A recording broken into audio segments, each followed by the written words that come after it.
So, kleiner Zwischenbericht um 9:52 Uhr gleich am 16. Juni 2013. Jo, ich sag nur Kriegsschauplatz, Oberpfalz, was anderes fällt mir heute dazu überhaupt nicht mehr ein.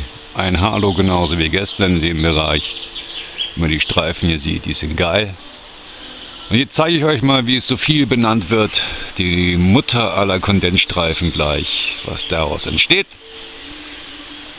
Und da können die Meteorologen Fritz noch so einen Scheiß erzählen. Den glaubt euch sowieso keiner mehr von denen, die Proben machen, so wie wir. Was ihr hier seht, nein, es ist keine Wolkenband. Das ist entstanden aus einem für euch sogenannten Kondensstreifen. Und das zeige ich euch gleich.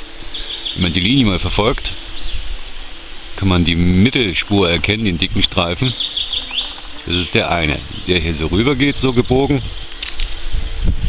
Und unten ein Baum endet. Dann seht ihr hier hinten den anderen vorkommen, der geht da unten an den Baumwipfeln entlang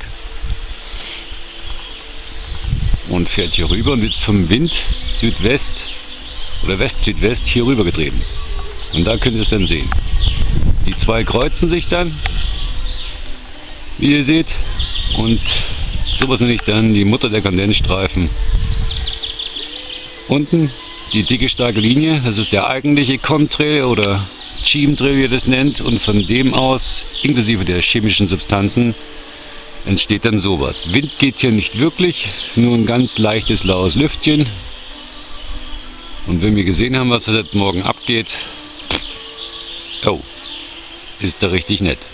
Und genau denselben Scheiß kann man dann auch zum Teil unter dem Mikroskop begutachten nach den Niederschlägen, wenn ich die untersuche.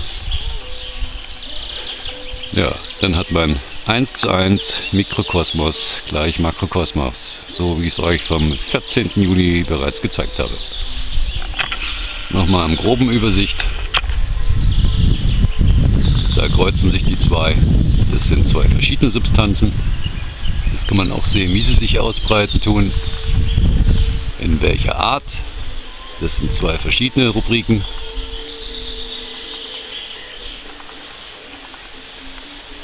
Und so schaut das Ganze dann aus, wenn der Himmel sich vollzieht.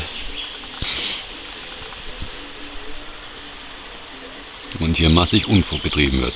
Ich mache jetzt noch ein Foto, gucke wie die UV-Strahlung ist. Die höchste, die ich bisher hatte, waren 5,5 ungefähr. Mal gucken, was sie jetzt sagt. Und das ist dann schon kein reiner Zufall mehr. Das ist dann, weiß Gott, wenn man das hier sieht, ein ernster Zufall.